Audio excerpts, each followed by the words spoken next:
RJ, what's up, brother? How you Appreciate doing? you joining the boys. Yes, sir. Happy to be here. Yeah, welcome to the podcast. We were talking about so you transferred from OU. Yeah. You're back home. We were talking about the difference between OU fans and Miami fans. Man, it's a huge difference. I mean, OU fans, they love you, but you also got to deal with the other side, you know. They expect to win. Like, I came in my freshman year, they were on a 4-time straight Big 12 championships, and it was just like, it was an expectation. Like, you go to the playoffs, you win the Big 12. Like, that was the expectation. If you don't do that, then you're that team that didn't win the Big 12 and didn't win. You know what I'm saying? So they definitely, I think they have a bigger Twitter presence too. Or like you just happen, I think your For You page just happens to like go to OU fans when you're, bro, I used to see all that stuff. It's crazy. Like I would have to like, you know how you can mute words on Twitter? I would have to mute my name on Twitter. Because it's just like, bro, I don't want it good or bad. You know, I have a good game. Like everybody's telling you you're the best. You have a bad game.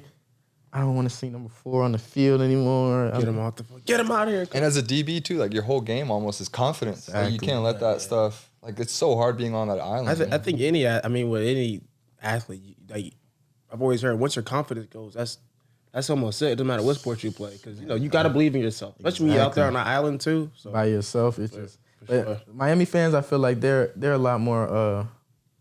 Lenient? Yeah, you say lenient? Yeah, lenient. Yeah. That's a great word. They're pretty like, passionate too. They're passionate. They're really though. passionate fans. Yeah. I feel like they're more lenient and more forgiving.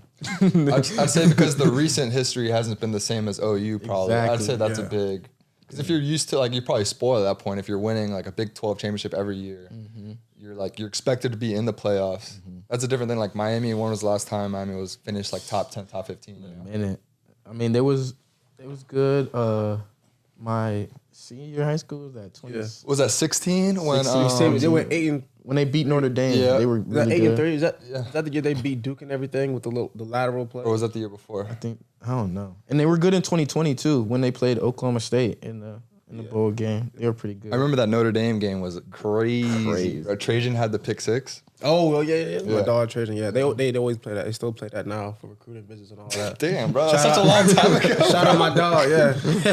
Not always, man. He was big for me though. Yeah. Trajan actually, good dude. He reached out to me after UNC. I felt like I didn't play that good, and I got back to the locker room and got to my phone. You know, I'm ready to turn it off, and I go on Instagram, and he was like the first like DM on my Instagram, and he sent me a paragraph. I ain't gonna get into like the specifics, but like just basically keep my head up and like keep going. Like you've been playing great, things happen. You know what I'm saying? And since then we've been communicating back and forth. Just ask him questions. He shoot it back. So. Appreciate him, yeah. Where's he at now? Solid dude. I think last time I seen him, he was trying to... He's not in the league right now, is he? Not in the league. Trying to do XFL stuff? Yeah, trying to play professional. I remember I would get some work with him on the field before I joined the team. It was me and Moo Young. Me and my dog Moo. Yeah. So me and Moo Young, we would go out there and get work. It would be me, him, and Trajan. So he's definitely a solid dude. Like, he'll look out for sure. So. For sure. Yeah, he's good dude. Dude, I think you guys had a really good defense this year. I think it was good enough to win the conference and even compete in the playoffs. That's what we're Solid. saying. And I don't know if that's popular or unpopular opinion, but just looking at like A, the talent, B, like scheme with what Coach G was doing. Like we had Cam in here was talking about like how good of a coach he is. Like I think he'll probably start getting some head coaching recognition, like if not this offseason, but next offseason. And like look at the all ACC selections. Like how many dudes was it? Like 13, 14 guys? Yeah, something like a that? lot. Yeah. Like bro, even just in the secondary alone with Cam and James, what was it 2 top 3 or 4 arguably safeties in this draft? If they both test well, you can see a world where they both go first round or at least first and second round. Like you don't see that often, bro. And to win, what was it, 7 games? Like, damn, bro. Like, I hate the worst part is just the unrealized potential, man. Because if you're not good enough, you're not good enough. Like, you could say, hey, we got to get better. But it's like, if you have the guys, man, it's just frustrating. I think it's that culture shift, too. Like, I feel like last year they were, 5-7? 5-7. And then, like, I feel like guys had to learn, like, how to win.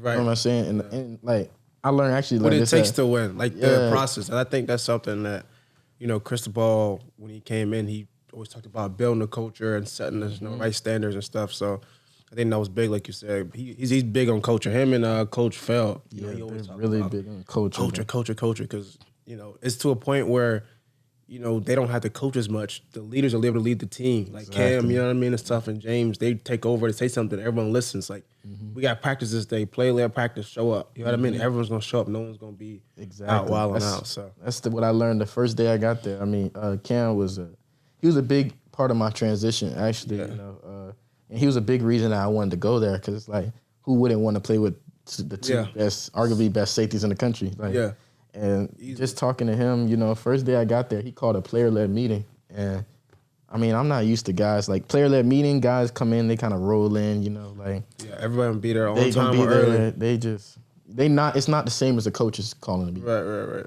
Cam called a meeting. I'm in the locker room. I ain't even have a place at this point. So I was in Fort Lauderdale driving to Gables. Like, so I'm in the locker room before everybody because I didn't want to beat traffic. Everybody's in the building. Like, everybody's in there 15 minutes early, sitting in the locker room talking. You're not 15 minutes early, you're late. I'm like, yo, this is a player-led. Like, we don't even have an official meeting. Like, he's in there 15 minutes. Cam walked in the middle of the locker room like, oh, we going upstairs. Everybody go upstairs. We go to the meeting. Nobody says a word, just him. He's in there talking. Yeah. He asks certain people to talk. They talk. But it's just like, that's when I knew. Like, I didn't even know him like that at that point. But, like. You're on a different level. You're on a different, like, people, they believe, they have so much faith and belief in you. And, like, this team is, like, all on, like, you can really take this team wherever you want to go, Yeah. So that was one big thing that just, that culture shift is happening, Yeah, that's because I think, before he came, Chris Ball came, I was with me and Diaz for a short amount of time, but everyone was saying it wasn't like that. You know what I mean? Like, it wasn't like really any real leaders. So that's why I think, like, as you know, Miami has a talent, but it's all about putting that talent together. Exactly. And I think that's Chris Ball trying to create that culture and background. So is that different than how it was with Coach Riley at OU and Coach Venables? Yeah, definitely Coach Riley. Coach Venables was it was a little bit kind of like that, but they kind of threw into leadership roles. You know what I'm saying? Like, forced them. Like, it wasn't organic. Like, our best guys weren't necessarily our most vocal guys. You know what I'm saying? So our most vocal guys weren't necessarily the star players. So, like, it's hard for, like, you can do it, but it's hard for the guys to listen to guys that aren't the best on the field, because at the same time, like, it's a production-based game. So you're out there getting beat on the field, but then you want to come in the locker room and tell us we need to work harder. That's not going to work. It's not going to work. But when you got guys catching 6 picks, 7 picks, and going out there saying we need to work harder, everybody's like, you can't say he has a banner in the you can't. What are you gonna say? Like, he has a banner in the indoor. Like, it's crazy. James is arguably one of the best safeties in the country. Like, we had guys that are like, they didn't put the work in. You know what I'm saying? But with Link too, with Link, it was more like those guys that were the best guys. They did communicate, but it wasn't more of like a friendly. I think it was like the atmosphere there was kind of different. Like, everybody was like nicer at Miami. Like, Cam was more cordial, welcoming with everybody. Like, you got guys like CD, Neville Gallimore. Like, they're not like, it's not, oh, we need to do this. It's like, get this done. Like, CD's catching punts. If somebody's not blocking, yo, coach, get him off the punt team. Get him off punt return. Like, if you don't want to work, don't come. And it's like, if you got a problem with it, come see me. Yeah. So it was like, yo, this is the dude. Yeah. We gonna listen to him.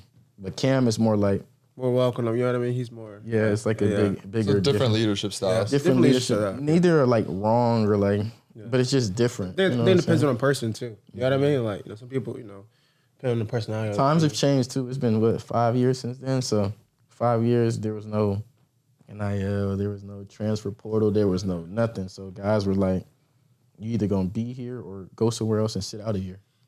So it's no. That's true. Yeah. Guys couldn't just dip. Just leave. So leverage. It's like there was no leverage. There was no back and forth. There was no, I don't like this. I'm gonna sit out. Like, I'm gonna leave. I'm transfer. Yeah. No, can't get pampered. Like, it was just like, you either get it done or you get the hell out. Yeah. Don't play. And if you want to leave, go sit out a year. Yeah, so it's like guys felt that pressure to like get stuff done. To make it happen. So It was different though. All right, guys, I'm going to take a quick break to tell you about what the boys over at PrizePicks are cooking up for you. PrizePicks is your ticket to the most exciting and straightforward way to play daily fantasy sports. It's a breath of fresh air in a world where you typically battle it out with thousands of players, including the seasoned pros and fierce sharks. Instead, at PrizePicks, you get to handpick 2 or more players and decide whether they'll exceed or fall short of their projected stats. It's not just another fantasy game, it's a game changer. And here's something unique. PrizePicks implements weekly promotions. Take Taco Tuesday, for example. Every Tuesday, they offer discounts on select player projections with savings up to 25%, providing even more value to players. PrizePicks has truly transformed the way I engage with sports. It's no longer just a big college football game with national championship implications. It's also an opportunity to cash in and talk some trash to the boys in the group chat along the way. If you're seeking quick withdrawals, easy gameplay, and a vast selection of players and stat types, PrizePicks is your go-to daily fantasy sports app. Head over to prizepicks.com/momentum and remember to use code momentum for a first deposit match up to $100. That's right, a potential $100 bonus is waiting for you just for joining the excitement at PrizePicks. Now back to the episode. I'm curious like how that I haven't asked you this in terms of like how it was at OU when Link left, because I have the other piece of when he came to USC, but I guess you don't really hear often like boots on the ground. How was it? Because it was so shocking. Like there was so many other candidates that we were looking at, and it wasn't until like the last day or two that it was like, hey, we're gonna get Lincoln Riley. And as a quarterback, I'm like, yo, this is crazy. Like this dude coached the last 3 or 4 Heisman Trophy quarterbacks. I'm like, let's ride. But it was just so, because usually like you don't hear about a coach leaving a school like OU. And even on Twitter, I see everyone like OU fans are still salty, man. Salty. So salty. It was crazy because like the way the whole thing went down, it was just like, it didn't feel real. Like we were, I think we were undefeated at the time Oklahoma State, right? Yeah, we had just lost our first game. It was to Baylor. We went to Baylor, we lost. So after that whole week before Oklahoma, like leading up to Oklahoma State, like the whole vibe was like weird. Like we knew we were better than the team, but it's just like we didn't feel that confidence like from the coaches. Like everything was just weird. Like I heard about like my homeboy Marvin Jones. He was to Georgia. He was supposed to take an official to Oklahoma. He said they canceled. He texted me like, oh, they canceled my official. I'm like, they canceled your official? Like he's like, I don't know. Like I didn't even care about coming to the game. Like, I just wanted to come out there. Like, I'm like, oh, I don't know. Like, they acting weird, too. Like, they've been acting weird all week. Link told us, he's like, I am not going to LSU. I know what you guys have heard. This isn't like a team meeting. I know what you guys have heard. I am not going to LSU. I will not go to LSU. Da, da, da. I'm like, all right, cool. We go to play the game. We lost. In the locker room after the game, he says, I'm not going to LSU. I'm here with you guys.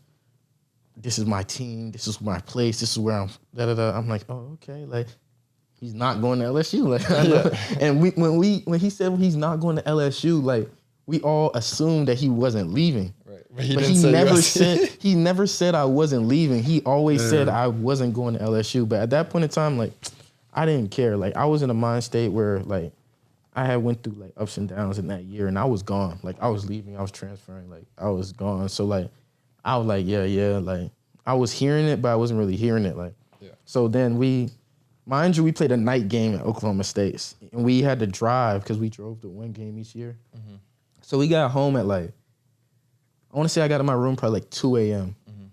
At like 8 a.m. we got a text saying there's a team meeting at 2 p.m. Okay. So that's 12 hours. Mm-hmm. In 12 hours, we have a team meeting at 2 p.m. It was the last game of the season, and because we lost to Oklahoma State, we couldn't go to the Big 12. Yeah. So like last game of the season, they're like 2 p.m. meeting to discuss scheduling, and like if you've been at Oklahoma, you know like they don't do that. Like they don't discuss scheduling on a team meeting or anything like that. They just send you the schedule, and like whenever you read the schedule, whenever the next team meeting is. So everybody's like texting in the group chat like scheduling, like bro, we just lost. We just got, bro. I'm tired. We just got here at 2 a.m. Like I'm not going up there for that meeting. Da, da, da. But everybody's like, I'm gonna go. I said, bro, I'm not going to the meeting. I'm gone. So I actually didn't go to the meeting. Like, because you were already going to transfer. I was leaving. Like, I was so mad. Like, I told my dad, dad. My dad's like, you need to go to the meeting. Be respectful. Da, da, da. I'm like, bro, I'm not going to the meeting. Yeah. I'm not going. Yeah. So I didn't go. But when they got to the meeting, they said the meeting was supposed to start at 2. Nobody was in there at 2. 2:15, 2:30 hit, 2:45 hit. Like no coaches? No coaches in there, just players. But what are y'all thinking? Like 30 minutes? They said they. So now I'm on FaceTime with some of the guys. They're like, bro, nobody's walked in here. I'm like, oh, that's weird. My phone goes off at like 2:50. ESPN alert. Lincoln Riley has taken a job at Oklahoma. Oh my God. I mean at USC, and I'm like, no way. So I try calling people in the thing, and everybody's declining my calls. I'm like, why are y'all declining my calls? So from somebody that was there, they said that nobody came in. Then the coaches, assistant coaches came in the back, but didn't say anything. They just all were looking. So everybody's looking around. They said then everybody's phones start going off. You know, people that didn't have their phone on airplane mode. Yeah. Parents calling, social media buzzing. Like, people started doing that. And then they said he walked in crying and said that, I know y'all probably seen the news. Like, yes, I've taken a job at USC. I didn't want to, it was best for my family. They say he talked for like a minute. 1 minute?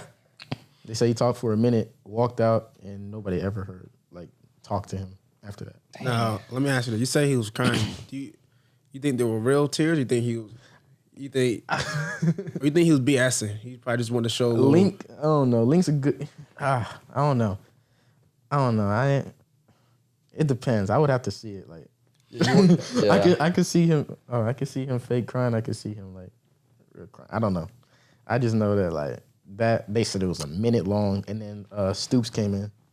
Because he took over the rest of the year. He said that he was going to be the interim coach, and he was going to coach for the bowl game and stuff like that. So. And so was it guys were more upset by the way he did it than actually, you know, the action itself? Or because I know Brian Burns and like guys like that were very, very vocal on Twitter. They were just shocked. Like, everybody was just shocked that, like, we, like, believed you. Like, we trusted you. And, well, yeah, it's tough, you know, when he told the team also the whole... If he would have never said anything, I feel like guys would have been more like, yeah, go get your buddy. Like, go get your money. Like, go get your bag. If he didn't lie. Like, all you had to do was just be like, listen, but like... he didn't technically lie. That's the thing. So yeah, it's like... that's just misleading, though. Yeah, I know what you mean. I'm not going to LSU. Because that was the news. The news was he was going to LSU. Like, yeah, I'm not going to LSU, but I'm going to USC. Yeah, like, why didn't you just say that from the start? Like, and it's just the way he did it, like in the middle of the night. Like, we hearing all the news, we hearing all that, you know, all the stuff on social media. You know, people be like taking pictures. You know, Norman, well, y'all don't know, but Norman's not that big. Like, it's tiny, yeah. So like when he was leaving to go to California, like he said that at 2 p.m. Him, Wiley, Simmons, his family were all on a flight by that night to USC. Yeah. And, like, I don't know how contract negotiations and stuff go for coaches, but I know that, like, you don't get a contract done in 12 hours in the middle of the night. He definitely knew her a couple of weeks in advance. He knew. I don't think he knew a couple of weeks. There's no probably, way. At least a week. He had to know in advance. And look, what makes it, like, even more weird for us is just that, like, something my peoples were talking about is just, if we win against Oklahoma State, he can't take the job because we go to the Big 12 championship. If we go to the Big 12 championship, if we win, we arguably would have went to the playoffs. You had a shot. We had a shot at the playoffs. Throughout all that time that he would have been playing, he wouldn't have been able to take the USC job. So USC would have moved on, like, to find another head coach. Because if we don't know, imagine he goes to the playoff again. Oh, you's going to give him a bag. Cause that's true. He probably going to stay. He's going to stay. USC would have had to look for other coaches. So people, like, you know, people in the building are like, I felt like something was wrong. Like, conspiracy? Yeah, we weren't even, like, the plays he was calling, like, oh, we don't know if he was really trying to win. Like, which I don't know. You know, I don't know. Inside information right here. I didn't think about that. Yeah, I didn't think that makes sense. I didn't consider that as well because you can't leave a team that's going to the playoffs. You can't. In a Big 12, if, you know, there's incentives in his contract. If he wins the Big 12, like, so why would he? Yeah. So you mean to tell me we win against Oklahoma State? We would have to play them again. We win against Oklahoma State. We're going to the Big 12. The next week, he's going to leave? No. He's going to play in the Big 12 championship. We are better, way better team than that Oklahoma State team was. We had enough talent, and we were way better than them enough to beat them twice. Y'all lost, but how much I lose? Was it 3 points? It was a close game. Yeah, it was a real close game. But it shouldn't have even been that close. But, like, we just say we beat them twice. We're a one-loss Oklahoma team to Baylor by 3 points at home. Who was the quarterback at the time? Caleb. Oh, Caleb. Yeah. Oh, okay. Yeah. He started like the second half of the year after Texas came. So do y'all think Caleb knew that he was leaving? Because no, you don't think so? he had no idea. I don't think he. Maybe nah. He didn't know. By the way he reacted, I think he was hurt. yeah, he probably felt lied to too. But again, Caleb, my guy, he doesn't do anything without like a plan. Like he made a business decision, and obviously it worked out for him. So, like, Oh, huge media wise, bro. I mean, like if you win the Heisman Trophy, I think it was the right decision on Caleb's yeah, part. like so he made the right decision, and I think he took his emotions out of it and made a decision that was best for him, which was. Did you consider going as well? Because I know like Rio, Caleb, like a bunch of dudes. I mean, Lincoln Riley, I could play for him. Yeah. I couldn't play for what's his name? So Grinch. Yeah. I'm going to take a quick second to tell you about PrizePicks, the ultimate destination for daily fantasy sports. PrizePicks has made this football season the most thrilling one yet. Forget battling it out with the pros and sharks. With PrizePicks, you're just up against the numbers. I've personally had a blast playing PrizePicks, and it's so simple. In less than 60 seconds, I can make my picks and submit my entry, and it's truly a game changer. You get to select 2 or more players, pick more or less on their projected stats, and just like that, you're in the game. Speaking from my own experience, I've debated countless times with the boys how the Pac-12 isn't overrated. Now I can put my money where my mouth is and turn $10 into $250 with just a few taps. It's incredibly exciting to test your skills on PrizePicks and see how far you can go. And if that's not enough, PrizePicks offers quick withdrawals and an enormous selection of players and stat types. So here's the deal. Go to prizepicks.com/momentum and use code momentum for a first deposit match up to $100. Yep, that's right. Up to $100 for just joining the action on PrizePicks. Enjoy the episode. how many times did you transfer? Did you transfer once? So you transferred from Oklahoma to Miami. Mm-hmm. I ended up staying at Oklahoma. Oh, another year. Yeah, even when I was gonna leave, when Link left, I was like, okay. It wasn't really Link that made me want to leave. You know what I'm saying? It was more like the defensive side, the DC, the defensive backs coach. Like You got a whole new team now, so and Clemson was my second school. Like if I didn't go to Oklahoma, I was gonna go to Clemson. Brent Vanderbilt. So like once I heard that news, I'm like, okay, like. So you already had a relationship with him. Mm-hmm. Okay. When he came in, I was the only guy on the defense that he offered out of high school. Oh, okay. So like That's huge. Yeah. when he came in, he was like, we had a meeting and stuff, and he was like, yeah, you're the only guy I offered out of high school. So like you're the only guy that I have a relationship with. So like give me the rundown. Like who's who? I like this guy on tape. How is he? Da, da, da. So like You're his guy. yeah, so it was cool for me, you know, to have that relationship with a coach. Like I never, and even then, like I've never played to that point, even at that point, because he got another corners coach. I had never played for a coach that recruited me because I signed to Mike Stoops, and Kerry Cooks. They got fired after I signed. Well, right before I signed, they got fired. But those were the coaches I talked to. I never talked to Grinch. I never talked to Manning. I was already signed to the school. Then they hired them. Yeah. So my first time talking to them, like I'm already signed. Like You're already not their guy, which is. well, I actually talked to Grinch one time before that. It was he was at Ohio State. He telling me that I wasn't basically good enough to play for him. So Damn. that was at Ohio State. And then he came to your school. So yeah, the DC coming in already told you that. You don't think you're good. Like Ohio State, I wanted to go to Ohio State. My dad played for Jim Tressel at Youngstown State. He ended up being the head coach at Ohio State. So like growing up, like we went to Ohio State camps in Columbus. Like cool. That's where I wanted to go. My best friend Jordan Battle was gonna go up there, and I knew he was gonna commit to Ohio State. So I'm like, I want to play with you. Like, so we scheduled our visits the same time. The plan was to go up there, commit.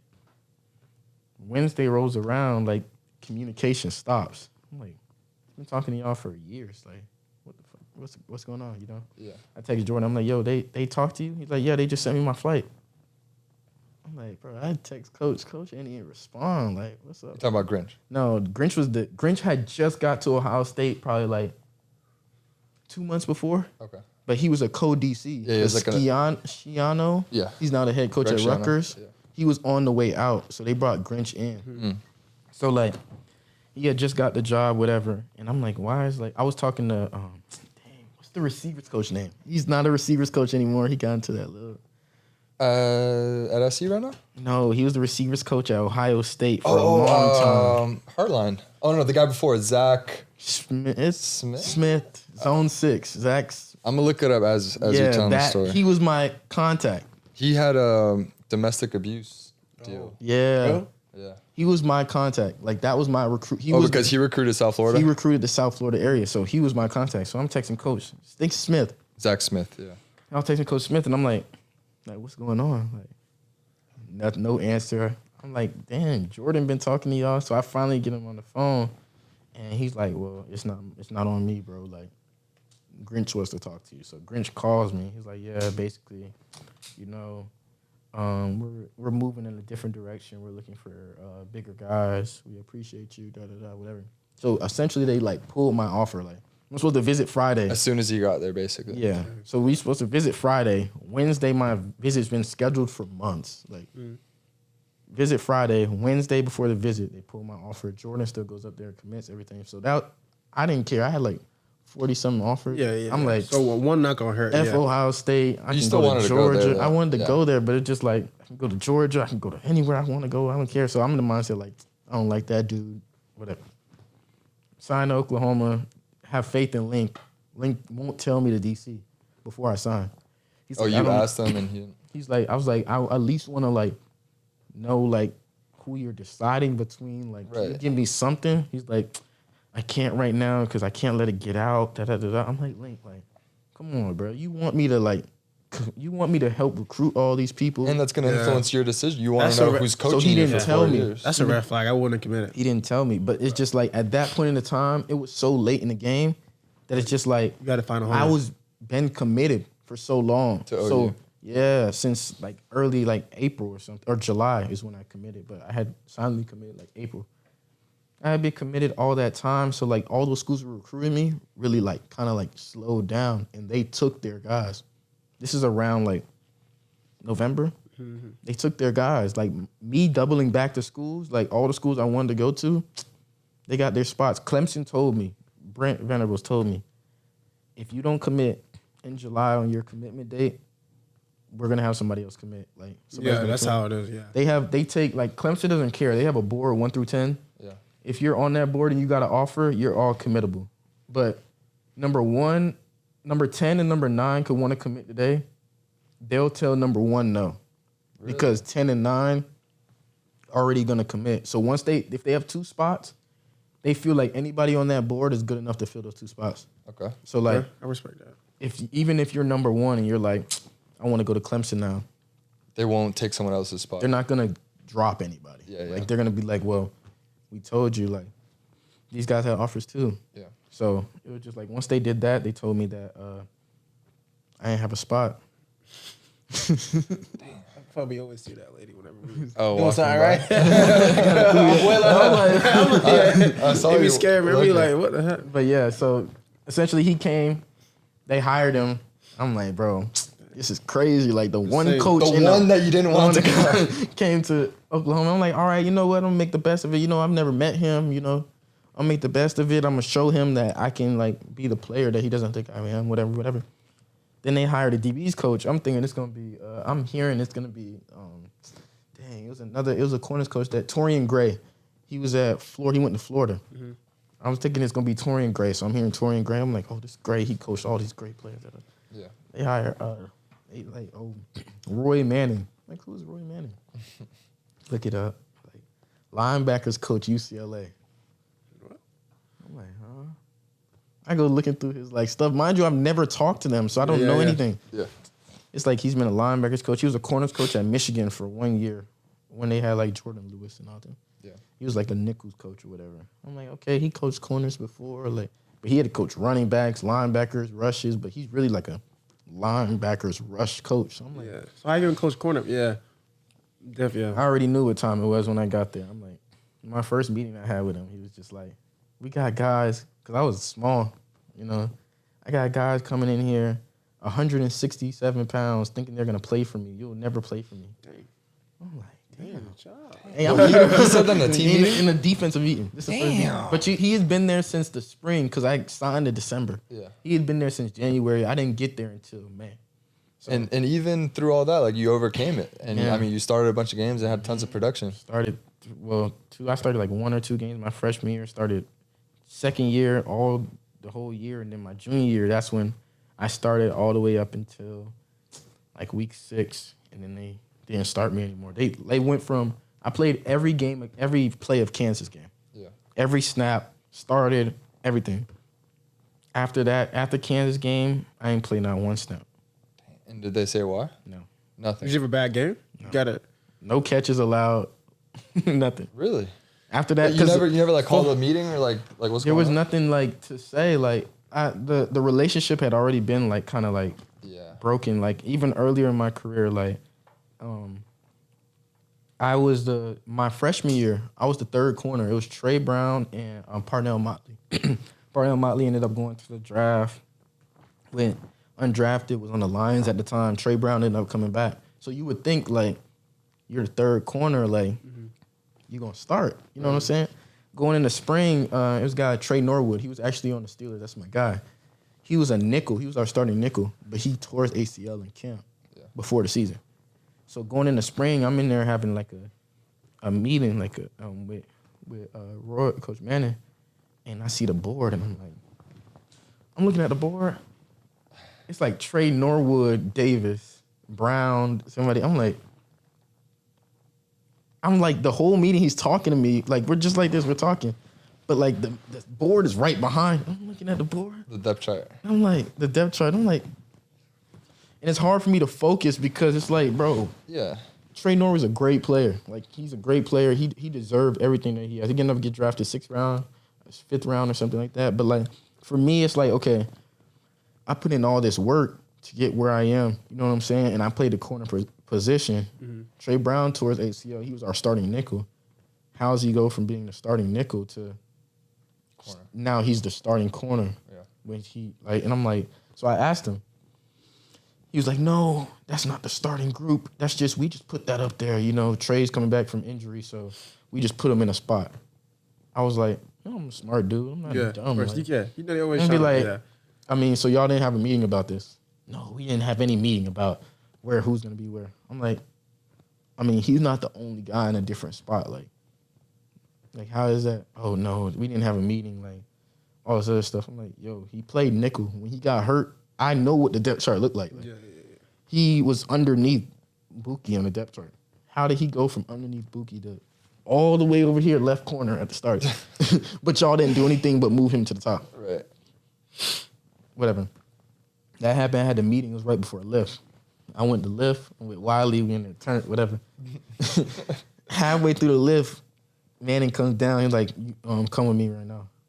During the lift? Yeah. Pulls me out the lift. I walk upstairs. I go in Link's office. It's Link, Grinch, Manning. Like, I'm sitting on this. They're all sitting right there. Yeah.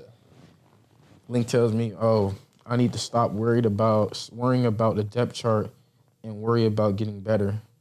And that depth chart is not finalized, and you can change the depth chart if you play well. But this is the starting point that we're going in the spring. I was like, okay, like sophomore year, COVID. You know what I'm saying? Well, before COVID, it was pre-COVID actually. It was January. I'm like, okay, like I'm young. I'm 18 at the time. I came into college 17. I'm 18. Like, all right, I understand, but like you ain't have to lie. Yeah. You know what I'm saying? Just tell me straight up. Yeah, just be straightforward. COVID happens. I end up starting anyways. Like fall camp, I beat him out. I end up starting at corner. He moves to safety and he gets drafted. Goes crazy. Yeah. So everything worked out. So like, but that was just the first thing. I was just like, okay, that built like an uncomfortable relationship between me and like the coaches, because like trust issues. I already know. Like you don't feel like you can trust one. You feel like, you know, like you're not gonna listen to what they say. Yeah. They give you coaching points. You kind of look at them like, buddy, yeah, like, exactly. And then like, you know what I mean? Like, do you really want the best for me? They're like, I want you to be great. And you like, And I know like all remember this when you lied back in the day? Yeah, behind the scenes, I already know like you already know all the stuff. You know how the game goes. Like it's. Yeah, there's so much dirty stuff going on. Coaching especially with the game. portal too. Like just one day to the next, like you can just broken promises. You could be starting one day, they bring someone in. I think the worst thing too is like NIL. I remember like doing like a research paper in NIL before I started. I feel like now like it's like, okay, if a school's paying this kid, doesn't matter how good he is, he gonna play over the dude that's probably way better and probably been there for like 2 or 3 years. It's probably way better, more athletic, and more fundamentally sound. But they pay him this amount of money, he gonna get in there and play. Yeah, I feel that's what I think. Well, that's how the league is too. That's how the If league you're, is. if you're a draft pick, you've got priority over have undrafted, priority. even if you're a lesser player. Of course, you get a big contract. I mean, it's natural. Like, I mean, it's like That's I how it guess is. that's in what I'm every saying. That's what I'm industry. saying. For college, I feel like it should be like somewhat of an even playing ground. You know what I'm saying? Because everyone's football's a late bloom sport. Some people don't really get good to like they like 24, so they in the league. You feel me? So it's like, you know, give the kids a chance to develop. What does the booster say when I give Davon $1 million and then the kid under you is getting 100,000 and you're not playing. You're not playing as well. But then like, what he's do I tell? trash. He's not performing. What do If I he's tell not performing, Ruiz? he's not performing, like- But Ruiz is like, But yo, yeah. why did I just waste $1 million? No, but look, you know, we're saying theoretically. You told me that we need this kid. You told me this kid needs $1 million. Oh, that's true. That's true. I'm giving you this so kid. now it's It on the looks bad coaches. on the staff. I'm gave this kid $1 million. Theoretically, we don't know how that's how it works. Right. But you told this kid you need $1 million. You said you need him. I gave you $1 million to get him. Yeah. Now he's not playing. There's all the incentive in the This is world. $1 million I just gave to y'all. Why do I want to ever trust your judgment ever again? Like, why am I going to give you more money because high school kids are hit or miss. That's why the portal is jumping how it is because like I said, kids peak at different times. Exactly. It's just sports in general. Like some kids Proven are, production, plug and play guys. yeah, like some kids are, come in there. Like how many kids 4 or 5 stars come in there college, then they get there like they never touch the field. So you got many. guys that are like 2, 3 stars, whatever, and they out there balling. Like, damn, this boy nice. You know what I mean? So like just like for me, for example, I was the alternative to that. Like I'm a 4-year starter in another Power 5 conference for a top playoff team. Yeah. Now, they're bringing in kids to where I'm at that are 4 or 5-star kids and probably telling them they have the opportunity to play too. Yeah. 4 or 5-year starter, kid out of high school that you've never seen play before. Yeah, no. Who do you think is gonna have when I walk in the building, I'm already have like the respect and the trust of the coaches because they've seen the tape against done it. teams. Now it's gonna be way harder for that 4 or 5-star kid to get on the field because but he don't know that. he doesn't understand that because Of course. the kid probably signed in December And they tell him all these because it's lies. early signing day. I didn't commit till May. So the kid never had a chance to even show that it was anything. It was automatically, okay, in May, we're bringing in a starter. We expect him to start. 4 or 5 years. So that's one spot taken. Yeah. Now that kid has one spot who they took in. We just happened to take in another starter from UCF. That's 2 starters. Right. 2 starters. You got 2 returning starting safeties. Yeah. You got a returning starting nickel. You're not taking their spots. So, like, I mean, it's just interesting. Like, when I was coming out of high school, I had that same, I want to play, Like, they kind of got me, too. Like, I'm thinking Oklahoma defense is bad. Like, they were, because my senior year was when they played Bama in the Orange Bowl. Getting torched, yeah. They getting killed. So I'm like, dang, like, they getting killed. They giving up a whole bunch of points. Like, They could use some DBs. yeah, and they're a playoff team. They need DBs. Like, I'm going to go there, beat a chain, I finally get that film, and I'm watching them in, like, one-on-ones and stuff. Yeah, them boys Some strapped. dogs.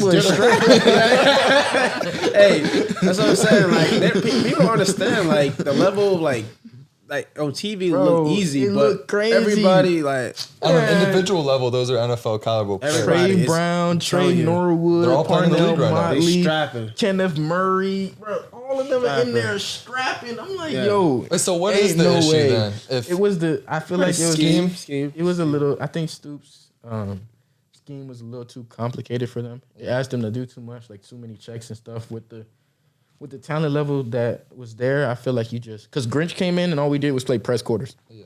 Stunt rush. All we did is play press quarters the whole game. Safety's in a 1-pop or a 2-pop based on where the back's at. So back away, you're in the fit. Back to you, the other safety's in the fit. That's it. Yeah. So now it was, okay, running stunts with the fronts, blitzing, doing whatever you got to do. Corners, you're basically in cover 0 pressed up. Yeah, press Safety, man hold, you're basically either on a slot or you're in the fit. nickel, you're pressed up. Oh, on so number y'all two. played man-to-man coverage the whole year. My So- first year, we were really good. We went to the playoffs that year, and all we did was play press quarters. It's technically quarters, but press quarters. It turns Listen, into you cover got zero. that, You have yeah. no post safety. Right. Oh, So like that's all we did the whole year. so that's zero, man. Okay, so And we were just- you beat. Yeah, you beat and that's what Grinch was like. Grinch, we gonna put all the pressure on the outside guys. If they win, we win, and we're gonna get pressure on the quarterback, and it worked because it was different. Because like you got to think Big 12, they're not used to. How many teams in the Big 12 do you see playing press man? At the time, it was TCU Yeah, it was a TC. Yeah, because they had Jeff Gladly. Yeah, I think he passed. Well, it also works if you have good pass rushers too. You had we had Ron Nick Brown? Benito. your box was good. Your box, you had a pretty good box. Yeah, so it was just like that was it. But then after that year, the second year, people started to figure that out. So now we're in cover zero. They Now gonna they max scheming stuff protect, up. They motioning and everything. max protect, sit back there running crazy routes. Now we came into a Post corner PCP. Post corner post. we running. Now Going we're a crazy. cover 3 team. So now we're in straight cover 3 the whole second year. We're in cover 3. We're bailing, whatever. And then that third year, it was just like a little bit of like we clouding the field. And you feel me? Kind Now of like we- cloud on the field, maybe a press over trapping here. and Yeah. doing some other stuff, but it's just like each year, like they kind of figured out what he was gonna do. That's why I feel like when he got the SC, it ended up like that because it's like it was like nowhere else for him to go. Yeah. It's like he showed everything that at them 3 years in Oklahoma, he showed everything he's gonna do. He's gonna cloud the field, trap the field, or have a corner in the half field, play press man, Yeah. and Yeah. nothing. I mean, There's it's- no it's- exotic scheme. It's only so much you can do really with DBs, though, especially depending on what you have. But so fast forwarding for you played at Oklahoma for what, 3-4 years? 4 years. 4 years. You move over. Crystal Ball recruits you, going to Miami. How's your transition from Oklahoma to Miami, and how have you liked it so far? I loved it. I mean, it Love was a it. great transition. You're from here, right? Yeah. Okay, It was born and different to raised. be back home. Yeah. You're born and raised. It was easy for me. The transition, I never thought in a million years I would go to Miami. It's crazy. Like, it's not that I hated Miami or didn't like Miami, but out of high school, I was like, I want to go experience something different. So like, Miami was like the bottom of my list. Like, I can't go here. I don't want to stay home. Like, I want to get away. Yeah. But then, like, getting that portal, like, Miami became the top because, like, now I want to get back home. I didn't experience what it's like to be away. Like, Right. I want to see what it's like Yeah. to play at home. So, like, playing in front of my peoples, my peoples get to come to every game. It was a lot of fun. Coach Gidger, he just great guy. Is that the DC. Yeah, DC, yeah. Great guy. He's I've only heard good things Yeah, I've about heard Yeah. good things. He's Coach been Adai, energetic. you and Coach Adai are pretty close? Coach Adai is cool? he's Cool, real dude. cool. Yeah, cool. He real. Like, I want somebody that's gonna keep it like real. Like, I don't want nobody that's gonna sugarcoat nothing. When I'm playing good, JD, you playing good. I'm playing bad, JD, you're not playing good. So like he kept it like He kept it and everything they said in recruiting was 100% accurate. So like, That's rare, dude. yeah, That is rare, there's yeah. nothing that they didn't say, like nothing that they said that didn't come true. Like everything that they said, everything that they told me and my peoples and looked in our eyes, like everything happened to the T. Like so like I can only like appreciate them for that because I could have went somewhere and I could have had faith in them and they just Live. it's something completely different. You know what I mean? They told me like they're gonna take another corner. They're gonna take me and one more guy. Cool. I understood that. Then they were like one guy left that they didn't expect to leave. They called me immediately. They're like, look, is about to get in the portal. We have to take one more guy. Who was that? I wonder who. I forgot who. CG got in the portal and Chris Graves. That was and Malik got in the portal. Malik, And 3 corners. We lost 3 corners. and Al Blaze got in the corner. Al Blaze, too. CG, Malik, and the kid from Iowa. No, some of the dude. You go to Mississippi State. He's like skinny dude. I know you're talking. Yeah, or whatever. Michigan State. He went to Michigan State from whatever his name is. They lost 3-4 3 or 4 corner. corner, yeah. So they were only gonna bring in 2, but there was like one more that went that they didn't expect. And Yeah. they took another one. So they took a JUCO kid, and then they took a kid from Vandy, which they took From Vandy, who? Jadis Richards. Oh, He was okay. He's on the team right now. I don't know. Yeah, he was he was number 25. Okay. He was a freshman Okay. last year. Yeah, freshman last year. The communication. It was just That's it was awesome. just good. Yeah, everything was good. So I enjoyed it. I enjoyed playing with them two safeties. Yeah, you know? cool. Makes your job easier. Yeah, Even if they they probably do made your job a lot easier. You know that like the communication between like it felt comfortable talking. Like It's almost like having a coach out there because I know how Cam he watched so much film. He's so smart, and James as well. So it's probably just like makes your job easier. Like yo, watch whatever. Wooty woot. They going so over. We can do stuff that's just like okay, we can call it out. Look, I know what I'm looking at. Hey, I'm looking at you. You looking at me. We already know what's about to happen. Like or even TC to Corey Couch. He's a starter. Been a starter for a long time. It's been times even Boston College game where it was a jet motion. I wasn't even like. Game going so fast, I didn't even realize my receiver was off the ball. Yeah. He motioned. I'm kind of like shocked, like, oh, I'm running. His man like ran straight vertical. Instead of him staying with his man and like picking me and we not getting over the top, he just took my man. Smart. So I see him taking my man, so I just take his man, TFL, he makes the play. But that stuff that like, if you haven't played the game, like, you don't know. Or you not on the same page, that like, that's what's up. But we played together. I played with TC in 7-on-7. I played with Daryl in 7-on-7. I played against Cam. I played with James. So like everybody in that starting secondary, I've either played with before or like played against before. So it's like we all knew each other. We kind of all knew how each other think and what our strengths and weaknesses were. So it's just like, we just all were like. You could tell. I mean, honestly, from watching the games, y'all didn't really. I didn't really see you guys get exposed in the throwing game like that at all. Like, barely. Maybe UNC game, like, last minute. Louisville game? So, Dave and I went to the Louisville game. That was good scheme. Bro, that was good scheme. They schemed it up, the bro. OC was going crazy. Mesh. Was it Braum, right? Is that the OC? Dude. I mean, Plummer played well. But it's just, it was just the way they schemed it up, bro. And then offense, that was the one game that like offense stepped up to help you guys out, but it wasn't enough at the end. Yeah, it wasn't tight enough. end delays, tight end delays. The tight end went crazy, bro. Tight end delays going crazy.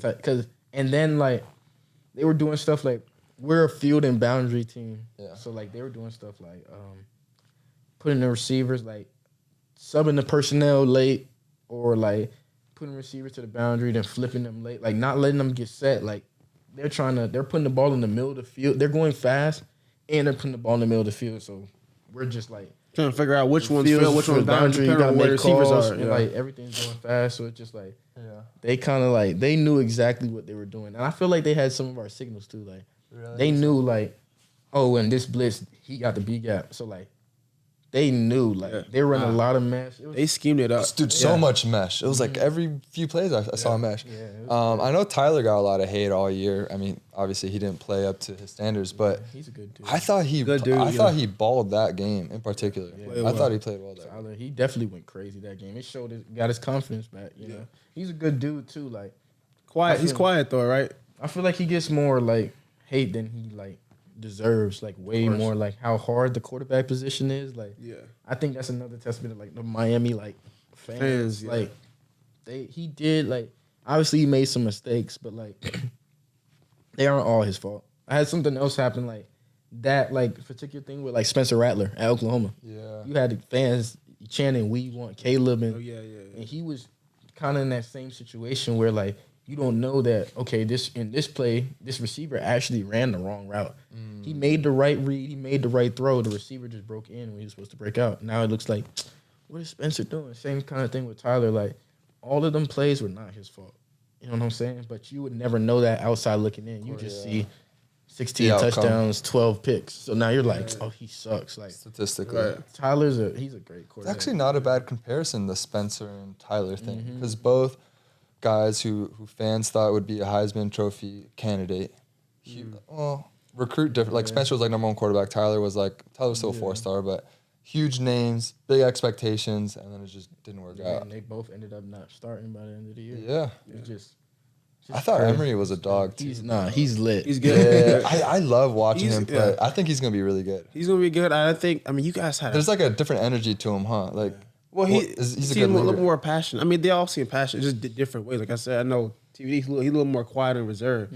It seems like the freshman a little more, like, like... It seems like guys rallied around him.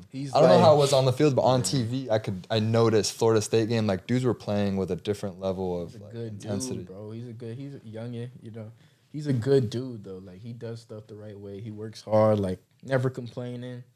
Yes sir, no sir. Like I got you. Like you tell him he needs to fix something, he fixes it. Like he just wants to get better. You know what I'm saying? So like he's gonna be good. Tyler's good too. Tyler's the same way, but like Tyler's more older. Yeah, kind of like he has his routine, how he does. Yeah, of course, But super. Good, Emery's more like, okay, how do you want me to do it? I really. No, you can't forget about. Listen, you can't forget about my dog Jakari too. No, Jakari also a dog. That's my dog. Athletic. Shout out Jakari. Yeah, I know he's a dog I think too. he's gonna ball versus Rutgers. Yeah, he's gonna ball. Which is gonna be weird because I know like y'all probably gonna bring in a quarterback in the portal. So it's like probably need a couple quarter. Probably like I'm guessing probably one or two. But if you're bringing in a guy, you're bringing in someone to start. That's the thing. Yeah. And what if Start Jakari or throws for compete. like 300 yards, few touchdowns? Like that's gonna be hard. Yeah. Right. Do you keep him or do you know what I mean? Or no, more importantly, what does Jakari do? What does he want to do? Y'all didn't believe in me all this time, and That's now what I'm saying. It's I throw hard. for 300. And I now know. y'all- And I then you know. bring I in know what Cam he should Ward do. or someone. I Yeah. definitely know what he Check. should do. Right. But no, we'll talk off camera and say what to do. But You bring in Cam Ward. Now it's like, yeah, it's like And damn. Cam's gonna play wherever he goes. I mean, you're paying him probably like 3-4 mil. yeah, you got to. So it's just like at this point, like, I don't Well, know. he's playing almost for. It's an audition. Yeah, For other schools. For For other other tryout. schools. Yeah, Yeah, like, a okay, little this is bit. what it. Yeah, If he decides to stay, then it's like, okay, now y'all got to respect me. If he decides to leave, now it's like, look what I did this game, and I have my because he has good film out there. He came no, he last year. did. He played. Yeah, Listen, he came in Georgia Tech as a true freshman and came in there and balled and beat ACC teams. So it's not easy. Yeah, But I mean, it's a threat of his. We lost to life. Georgia Tech this year, so Yeah, there you go. we lost to Georgia Tech. So he beat yeah, the team there that we go. I lost to. forgot about that. See, What do you see about him like when you're playing? Jakari. Yeah. He definitely has a different kind of confidence. He's a big kid, like He's huge. 6'5", 6'4", 6'5". Look like Ripped up. Yeah, he's kind of look like me a little bit. A little bit smaller. he can run. He can ball run, yeah. like he's like not like most quarterbacks ball like in college. They drop like His is just fast. yeah. His kind of like floats. Like if he's throwing like something over the shoulder or throwing a deeper ball, like me as a DB, like I want the ball to come down now so I can go and attack it. But Yeah. his ball is like floating in the air and it floats like right into the receiver's hands. So it's like it's only a Drake Strong May arm. has a ball like that. Like Drake May's Hey, ball, man, like, that boy, hey, his ball floats like it goes fast, but it's like floating in the air. It's not like direct coming down. You know, like his posts are like it's just I don't know. The trajectory is more horizontal versus like floating. like coming down. So it's harder as a DB to put your hand in there, basically. or like to judge the ball because the ball floats on you. Like it's like you kind of like Because you wanna don't jump. see it coming down. Yeah, almost. you Okay. want to jump for it, but it's like the receiver's really like running up you under can't really the ball. time it. Yeah, the way he's throwing it, it's not that much air underneath of it. That's what he's saying. Yeah, Like you can't- less hair. You can kind of judge like other quarterbacks. They're throwing a post. It's gonna go like this. Up and down. His is gonna go. Which is kind of what you're taught. Yeah. Mhm. Yeah. It's like it's easier for me to see a ball. That's going up high. You know when it's coming. Now you can time I'm it. judging it. I'm looking at the receiver. I know it's coming down, and we go in and make a play. Yeah. If your ball is going straight like this, I have to jump like this to make it. Like I can't like. You feel Yeah, me? So it's yeah, just- get it out there. Yeah. It's a little bit harder for you to. He throws the ball hard. Really? Yeah, Think he so? Super throws strong it. arm. He throws it hard. Like, even if you go and catch a pick, you're gonna have to really Catch It's it. hard to catch. Yeah, it's hard to catch. you're gonna have to catch And it, running the bro. ball, bro. He do Zone go read, hard. like you got to play in the run game. He's fast too. That boy fast. He's nice. He's just young, you know. Yeah. So once Right, he gets through them jitters and stuff, once he gets them out, I hope like, he balls. I hope he goes crazy. But I mean, either way, I think those two quarterbacks have a great upside for their future. Even if Jakari decides to leave, decides to stay, I think they're both going to be great players. You know what I mean? And I think TVD, wherever he goes, I mean, don't sleep now. Like I he saw was, his, I I think he's in Wisconsin this weekend. I like that for him. think that's great for I think him. as a It's- fit, little Big Ten. Yeah, that's perfect, bro. Pro he's gonna- style. Pro style. He's going. That's what I think he's He going to doesn't do. have to do too much. Like you can Good running game. good Good run offensive game, line. good O line. Let him Yeah, let him sit work. back Let and him do cook. what he wanna, The like, TVD revenge tour. Yeah, I'm here for it, man. I'm here. I'm a TVD fan because I was there, you know, when he got his chance and I saw what he could do against top 25 teams and everyone, you know, was kind of doubting Freshman us. year, huh? Didn't he beat Florida State one year? Or he came in against Florida State? I want He to say. didn't beat Florida State. He beat Pittsburgh that year. We competed against Florida State. I think we lost maybe by like 3 points, and he came in and balled. Like, so we know what he's capable of. So Yeah, I think just gotta keep going. You go crazy. There's a lot of good quarterbacks in the portal. Like I wonder who's gonna come in. Got DG just went to Oregon. Yeah. He can ball. Dude, I was surprised by that. Nah, he can ball. No, I know he's a dog. That fits his, like... But it's like him and Kyle McCord were kind of like weird ones because... Yeah, I didn't expect Kyle McCord again. This dude wins 11 games. You're like, what, within a touchdowns difference of being in the playoffs, being a Big Ten champion. They had to tell him to leave. That's the only scenario. Ryan Day must have been like, hey, we're going to bring someone in. It's so weird. And then DG is like the starting quarterback for like, as far as brands go, Oklahoma's probably top 5. Like a lot of people don't leave that scenario. So then it's like, was that just a money grab? Or I think he loves, okay, Oregon has a lot of money, A, and B, I think he loves Marcus Mariota. So like I think he kind of just both being from Hawaii. Yeah, I think it fits him. I feel like Oklahoma was like a different with him. Like Leb was there too. So Leb left. He's the head coach of Mississippi State. Oh, so you think that's what a big Yeah, part so of like okay, Leb left. He fits my style of play. Now they're bringing in a new OC that I don't know if he fits my style. I don't know. Then I got this freshman behind me that's lit. Like Arnold can play. He's a dog? Yeah. So I don't think compared to DG, what do you think? Yeah, they're next. About the same? They're both can play. Okay. Like DG, that's Dylan Gabriel. Dylan Gabriel. Yeah. hey, that kid Jackson Arnold can play, bro. He was a huge recruit. He was like top 1 or 2. And I was only there with him for what, a spring. He was as a freshman, you could tell. He gave me them like Caleb, like Spence when they first came in. Like they came in with a different kind of. He's less. Different kind of confidence. He's swagger. less talkative. Like Spence and Caleb gonna let you know that they're very vocal. Yeah, they gonna let you know. Like, I respect it. Yeah. They throw a fade on you. They gonna run up to you. They gonna let you know. Like, yeah, like I'm like that. I've like, seen Caleb do that. Yeah, but like bro, those are big words though. Like Caleb, you're saying he's right on par with a Heisman Trophy winner. Yeah, he can not when he came in his freshman year. Like as far as like the way he the trajectory, the confidence, the everything. way he carries himself, everyday process. Yeah, like he's gonna be good. I don't even think he knows how good he's gonna be yet though.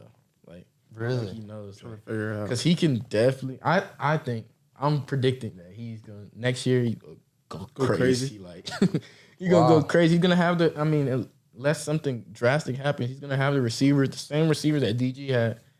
And you see what DG did with those same receivers. He had a really, really good year. I'm surprised. I said again, I'm surprised he left. It's just gonna be the O-line. They lose, I think, their center, Rame. They lose Tyler Guyton. They lose Walter. So they lose their tackles and the center.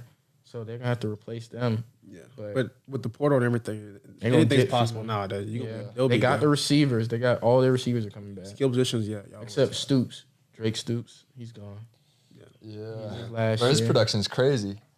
He's like this little white dude, bro. Been going nuts. Who's he play? Is he good? You think he's good? Receiver? Yeah. He's nice. He's like 100 run for a yes, he's so smart. Like he's kind of like X. Xavier Restrepo. Yeah. He like knows how to work angles. That's what you were telling me about him. Yeah. He knows how to work angles. It's not like he's not the fastest guy. Not most. Yeah, that's exactly what I told you. Yeah. He works angles. He knows how to stair step you. Like if uses you leverage. As soon as you if you breaking on the dig and you try to undercut too fast, he's definitely gonna stair step you. Like he knows how to work zones. He's out there. If Tyler's in the game, he's out there. They have good chemistry together. So that's what we're talking about. So I know I've played with some of those guys, and I've seen them with my own eyes. It's kind of cool seeing the receivers that UM kind of developed throughout the years. Who do you think, as a DB, I never had to guard him, but who do you think was the hardest receiver to guard? On UM? Yeah. Jacoby Joe, I told you. Jacoby Joe, I told you. I told you. He got good hands. He's nice, bro. His hands are crazy. Nice. Jacoby and X. Jacoby, he's different. Like he's just like he's kind of unorthodox. Like when you're at the line of scrimmage, like he does stuff because he worked out with TA with Gofi. Yeah. Like where we all everything that TA is teaching us, teaching him the opposite. Like, how to beat it. So it's just like he knows what DBs are looking at. Just like DBs are looking at your hip, your back leg, whatever you're looking at. He knows how to manipulate like his body in ways that just. So like if you like watch his film, like I'm used to I'm looking at back leg like because you got your left leg up, your back leg has to step to square. Like nobody really like crosses over before they run. Like it's weird. Like you don't do that. So you look at your back leg and then you're going off that back leg. He will release and leave his back leg back there. So he'll kind of like hop. Mm-hmm. So now as a DB, I'm like kind of hesitant. Like, okay, he's not moving his back leg. And then he's quick enough to like, by the time you react, it's like, oh. Yeah. he's already on top of you. He has enough speed. Like good stride. Yeah, not super fast, but he can play inside and out. Yeah, he's not the biggest dude, but you feel me? He's solid. He's I'm a fan of Brashard too. Yeah, I would say B Money. B Money, right dog. He's so explosive, bro. I compare him to Zach Branch at SC. I don't know if you've seen him play. Yeah, that both like they just shoot out on like kickoff, punt returns, jet sweeps. Like I'm surprised you guys didn't give him more touches on offense. Bro, I don't know. Yeah, I'm surprised too. I mean, he should definitely play a lot more. Like if he gets the ball in his hands, he's out. He's gone. He's explosive, bro. He can be a back. You could put him. We put him in the backfield. Yeah. Against I think he did some Wildcat stuff. Was it Louisville? He had that touchdown. Clemson. He ended up fumbling and they got it back. Jacoby got it back. That was a good hustle play. It was by Jacoby. Yeah, he looked up for a dog. He. God, as soon as he seen the gap, he hit the guys, and he just he turns everything into kick return. He does. Yeah. He's got good vision. It's not an offensive play for him. When he gets the ball in his hands, it's not.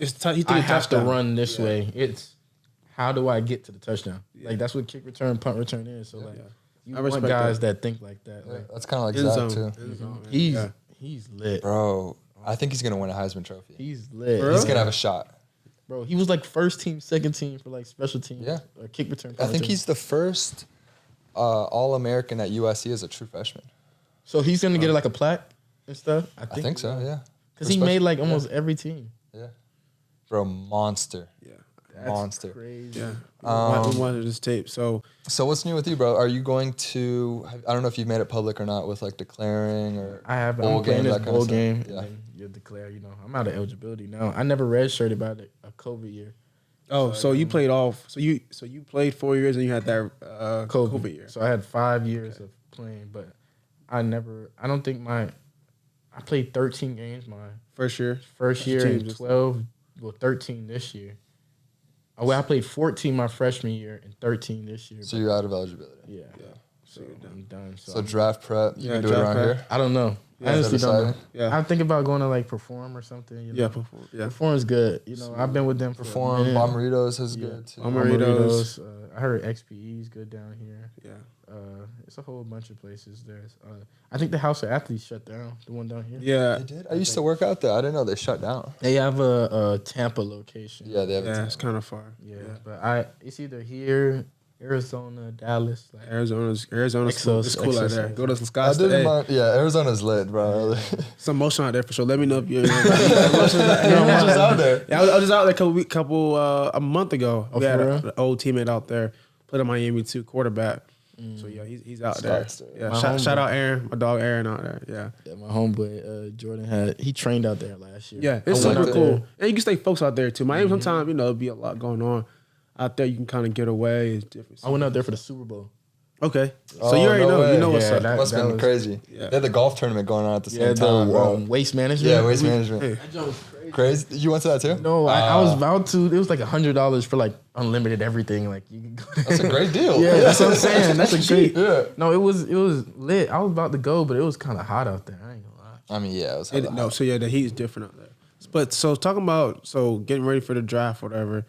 What do you think your 40 gonna be? Like what's 40? I think I'll run like a 4.4 low, 4.4 mid. 4.4 mid? Yeah, something around mid. Yeah. I mean, especially I have a really good start. Okay. So like if I just really explosive, I feel like my 10 is gonna be really good. It's just maintaining if I can maintain the speed and not die out, top end speed. Yeah, then I'll be good. Yeah, I'll get it, bro. Like 3 months of just running mechanics, like that helps so much, bro. Yeah, just take care of your body. I've seen guys go down like 3/4 tenths of a second. Yeah, I know. It just because it's all technique. It's just track. And then like you run a good 40, you get drafted. Yeah, like, that's honestly, it. yeah, that's it. There's a spot. Yeah, it's just like. Did they give you like any like agents or anything give you expectations for like rounds or anything? Yeah, right now they're talking about this late rounds like day 3, so like anywhere from 4 to undrafted, but they're like it's all based on how I run. Listen, I ain't gonna lie, like if you go out there and also shock them, right now they probably have you probably high 4.4s, right? Mm-hmm. If you go out there and run even faster, like a 4.3, I know it happened to DJ Ivy. Talking about it before, he went out there and ran even faster than what they thought. Mm-hmm. You know what I mean? And he, I think he wasn't going to get drafted. He probably wasn't going to get drafted, but he ran a little bit faster and he ended up sneaking in, I think 7 rounds. So exactly, you get drafted, bro. And there's some teams that you get drafted to, they're not going to cut you just because they drafted you because they play that like statistical like money. Yeah, like, of course. We're giving you money up. Yeah, front. yeah, Of course. If you're first through like fifth, You're not. yeah, sixth, seventh, like you could. 6th, 7th is like a cut. toss up, but yeah, they'll definitely take care of you, man. So That's gonna be excited, bro. It's a cool process. it's a cool process. I say it's nerve wracking a little bit, like us having been gone through it, like especially hopefully getting right to the combine. Like pro day for me, man, is like you just can't think about it, right? Because everything is on the line for like one day. But what I thought of it as kind of like almost like a game, like just kind of like a championship game. Just think about it like that, but don't put. It's like game day, Yeah, I wouldn't put too much. You just gotta rely on your training. Easier said than done. I want to go out there and have fun, man. Yeah, that's because I feel like I'm gonna train so hard that it's just like whatever happens, like you put in the work. Like, that's how I felt about this year. Like, bro, I got 1 year. Yeah, and you did. And whatever happens is going to happen, regardless if I wanted to or not. If I go out there and shit the bed, like that's what it was supposed to be. Because like that was my deal with leaving Oklahoma. Like I want to, for once, have like a opportunity to like control my own. Like I want to play for somebody that recruited me. I want to do and I want to like know that like I made a decision, right or wrong. If I left Oklahoma and didn't make it, I knew in my heart like, okay, it was on you. But if I stayed at Oklahoma and didn't make it, I would not be able to live like with myself knowing that. Because you weren't controlling those circumstances. I didn't control. Like I had no control. I knew something in my heart told me to leave. Yeah. And I still didn't leave. So it was just like, yeah. Well, we definitely excited. Definitely excited for I'm you, man. I'm to see you ball, brother. Yeah, love to see you ball, man. You know, I try to go to all the games. I take them to one. I didn't know you guys had that alumni thing. Yeah. Did you know about that? You get free tickets for the rest of your life. Sure. I was like, I was so jealous, bro. They take you get a whole club section. Oh yeah, it's definitely smooth. So yeah, we don't have that at SC or Vandy, bro. I was so jealous. I need to tap into that. That's so cool. Yeah. Definitely tap in, man. You know, once you go do your thing, and maybe playing Sundays, you might not have a chance to come back. No, but there was dudes on bye weeks. Like Brax was there when we were there. Will Mallory. Okay. So it was like, who was it? Will? Lou Hadley was out there. Hadley, yeah. Yeah. That's the punter, right? Yeah. Dude, he lit. That's my dog. Yeah. All the tattoos and stuff. Very lit. Yeah, he cool. We got another punter from Australia. Oh, yeah. He's old as hell, huh? 23, 24. Oh, that's not that old. I think he's 24. But Lou Hadley, he's a freshman, a 24-year-old. Oh, okay, yeah. So we had a 29-year-old freshman at SC. That's crazy. Bro, that's crazy. Must be nice. I should have been a punter. Yeah, I'm 17. He played 10 years of pro rugby, Aussie rules football, which is like their version of rugby, and was like won a championship over there. Just had a bunch of concussions just over the years, and he was like, all right, I got to like stop taking hits. Had a big leg, and then got a scholarship out here. Crazy. That's how it works. Didn't Lou like work at like a tattoo shop or something? Who? Yeah, I think he got his own tattoo shop. I think he was telling me. Oh, he owns one? I think he was working, like owned one. Back in Australia, where he's from. Yeah. Like, he's a tattoo artist. Yes. Oh, wow. That was what's told to me. Yeah, that's also what I heard. A Renaissance man. Yeah, I can't remember for sure, but yeah. He's a tattoo artist. Then he went to that's lit. Some school for 2 years, I think. Yeah. Then he came here. Yeah. Damn. Came to Miami. So yeah, shout out him. I think he's starting now. Oh, he is? Starting for the Saints. So shout out him, man. Went undrafted. Got all the girls in yours. I think he has a girl. He's got one? Yeah, he got a lady. Yeah. He's about time. He's a little older. So don't let your girl stop you from finding a wife, bro. Wow. You wow. You a funny guy. All right, we'll wrap it up. Appreciate it, bro. Thank you. Appreciate it. It was fun, man. Appreciate it, man. All right.